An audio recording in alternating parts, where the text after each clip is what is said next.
All right, we are continuing with Unit 3, more derivative rules, and today we're going to be talking about the derivative of inverse functions. This is a pretty well-hated topic by most students as the formula is extremely confusing, but let's take a look at where it comes from. So here we have f of f inverse of x is equal to x. This is true of inverse functions. If we plug the inverse into itself, into the original function, then we will get x out. So if we use this formula, if you were stuck on the test and you needed to find the formula for an inverse derivative, you could find it yourself. We'll use the chain rule. So f prime of f inverse of x times, this is hard to write, f inverse prime, I'm going to write like this. That is the derivative of the inverse. We're going to multiply these two, just following the chain rule. This is equal to the derivative of x, which is 1. But what we really want to know is what is f inverse prime? So we just divide by f prime of f inverse, and we get f inverse prime is equal to 1 over f prime of f inverse of x. Okay, nobody likes this formula very much, but we found it on our own, and we could find it again if we needed to.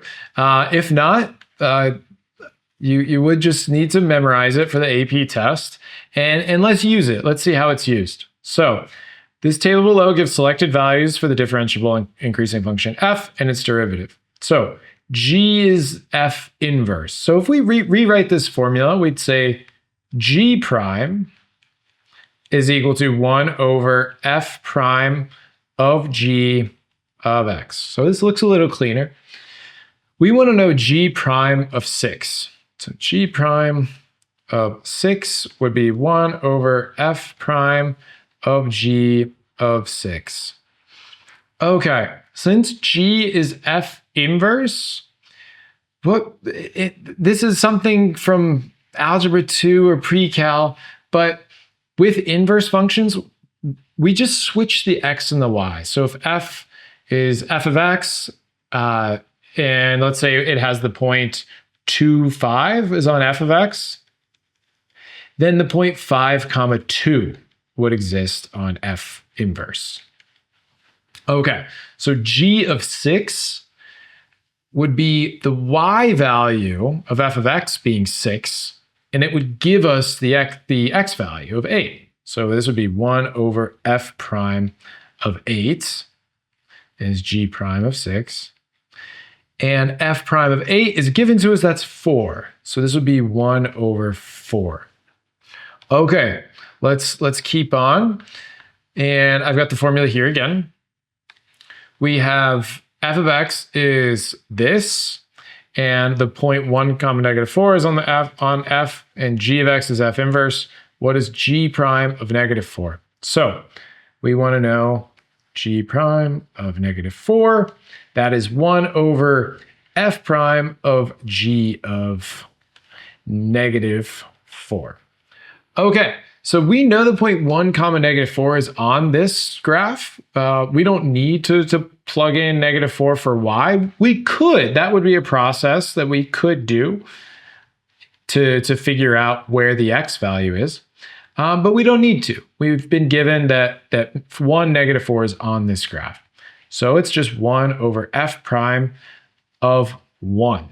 So we just need to take the derivative now. F prime of x is equal to negative 3x squared plus 6x minus 6. Plugging in 1, we get negative 3 plus 6 minus 6. That is negative 3. So we have 1 over negative 3, or negative 1/3, is g prime of negative 4. Okay, just a couple more like this, just so we see some other examples. Same thing, g prime of 5. So g prime of 5 is 1 over f prime of g of 5. So g of 5, we're not looking at 5 as the x, we're looking at 5 as the y, because it's an inverse function. And that gives us negative 3. So we have 1 over f prime of -3. And that takes us to -9. So 1 over -9 is g prime of 5. Okay, and one final one. This is essentially the same as the problem before. We have f of x is this, -1, 7 is on the graph. F inverse is the inverse of f. What is f inverse prime of 7? We have f inverse prime of 7 is equal to 1 over f prime of f inverse of 7. F inverse of 7 was -1 because we're just switching y and x. F prime of -1, we need to take the derivative. So f prime of x is -6x squared minus 2x minus 6. We plug in -1, we get -1 squared is 1, so -6. -2 times -1, we plus 2 minus 6. So -6 minus 6 is -12 plus 2 is -10 is f prime of -1. So, I've gotten this to be a little messy, but our final answer is f inverse prime of 7 is -1 over 10. All right, not everyone's favorite topic, but we figured out a way to find the equation if we were to forget it and solved really almost every type of problem you'd expect to see on the AP test. So hopefully this helped, and I'll see you in the next video, which is the last video for Unit 3.